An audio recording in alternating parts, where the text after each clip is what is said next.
પોરબંદર ઉનાળુ વેકેશન શરૂ થઈ ગયું છે ત્યારે બાળકો માટે વિવિધ સમર કેમ્પના ક્રિકેટ, બેડમિન્ટન, સ્કેટિંગ જેવી રમતો શીખવા બાળકોમાં અનેરો ઉત્સાહ જોવા મળતો હોય છે. ત્યારે પોરબંદરમાં બાળકો ચોપાટી ખાતેના દરિયામાં સ્વિમિંગની તાલીમ લઈ રહ્યા છે. પોરબંદરમાં ઉનાળુ માહોલ આવે ત્યારે બારોમાર જામ્યો છે ત્યારે હીટવેવ પડતા લોકો ત્રાહિમામ પોકારી રહ્યા છે અને બાળકોને ઉનાળુ વેકેશન પડતા જ અનેરો ઉત્સાહ જોવા મળી રહ્યો છે. પરીક્ષા પૂરી થતાં જ બાળકોને રજાની મજા માણવા બહોળા પ્રમાણમાં વિવિધ રમતોની તાલીમ લેવા જઈ રહ્યા છે. આથી સમર કેમ્પમાં ભારે ભીડ જોવા મળી રહી છે. શરીર ફિટ રાખવા તેમજ એક સ્કિલ તરીકે સ્વિમિંગ ખૂબ જ સારું મનાય છે.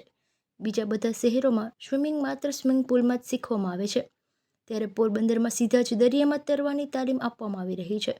ઉનાળાની ગરમી હોવાથી હાલ સ્પોર્ટ એક્ટિવિટીમાં સ્વિમિંગ મોખરે આવે છે.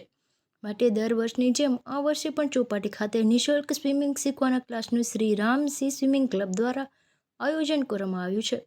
ઘણા બાળકો ઘરની સામાન્ય પરિસ્થિતિને કારણે પોતાના શોખને મારતા હોય છે અને પૈસાના અભાવે એ નવી સ્કિલ શીખી શકતા નથી, પરંતુ આ ક્લાસમાં છેલ્લા 20 વર્ષથી લોકોને વિનામૂલ્યે જ તાલીમ અપાઈ રહી છે. હાલ વેકેશનના બાળકો અને મહિલાઓ સમુદ્રી તરણની તાલીમ લઈ રહ્યા છે. હાલ ચાલી રહેલા વેકેશનને કારણે ક્લાસમાં બાળકો અને મહિલાઓની સંખ્યા વધુ જોવા મળતી હોય છે. સ્વિમિંગ ક્લાસમાં 2 કોચ દ્વારા તાલીમ આપવામાં આવી રહી છે અને એક બેચમાં 50 થી 60 જેટલા બાળકોને તાલીમ આપે છે. શ્રી રામસિંહ સ્વિમિંગ ક્લબના પ્રમુખ મનીષ માલવિયાના જણાવ્યા અનુસાર પોરબંદરનો દરિયો સ્વિમિંગ શીખવા માટે એકદમ અનુકૂળ છે. જય શ્રી રામ. હું મનીષ માલવિયા, શ્રી રામસિંહ સ્વિમિંગ ક્લબનો પ્રમુખ. પોરબંદર ખૂબ જ સારી જગ્યા છે સ્વિમિંગ શીખવા માટે. પોરબંદરનો સમુદ્ર ખૂબ જ અનુકૂળ છે સ્વિમિંગ કરવા માટે. છેલ્લા 20 વર્ષથી પોરબંદરમાં સ્વિમિંગની પ્રવૃત્તિ થાય છે. નાના બાળકોથી માંડીને વૃદ્ધો આ સ્વિમિંગ માટે રોજ આવે છે. નિઃશુલ્ક છે અને ખૂબ જ સારી રીતના અહીંયા શીખવાડવામાં પણ આવે છે. નિઃશુલ્ક વર્ષોથી વ્યક્તિઓ બધા સ્વિમિંગ કરે છે અને ખૂબ જ સારી રીતના થાય છે. અત્યારે ઉનાળુ વેકેશન છે, કેટલા બાળકો શીખવા આવે છે અને કઈ રીતની વ્યવસ્થા છે?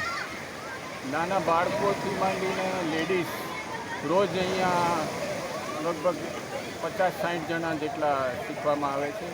અહીંયા 2 કોચ છે જે નિઃશુલ્ક રીતના સ્વિમિંગ શીખવાડે છે અને જો રેગ્યુલર સ્વિમિંગ શીખવું હોય તો 15 દિવસ સતત સ્વિમિંગ માટે આવે દરિયામાં તો એને સ્વિમિંગ આવડી જાય. કારણ કે વેકેશન હોય તો સ્વાભાવિક રીતના એમના મા બાપ કંઈક આવી એડવેન્ચર્સ પ્રવૃત્તિમાં બાળકો ભાગ લે અને ઘરેથી બહાર નીકળે, મોબાઈલની દુનિયામાંથી બહાર નીકળે અને સ્વિમિંગ જેવી એડવેન્ચર પ્રવૃત્તિ શીખે એવા ઘણા બધા મા બાપો છે જે આને પ્રોત્સાહિત કરે છે.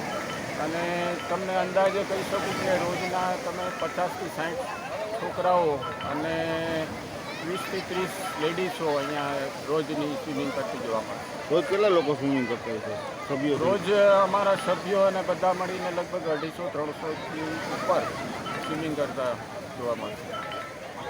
માટે તાલીમ મેળવનાર માટે પોરબંદર બીચ એ એકદમ પરફેક્ટ મનાય છે.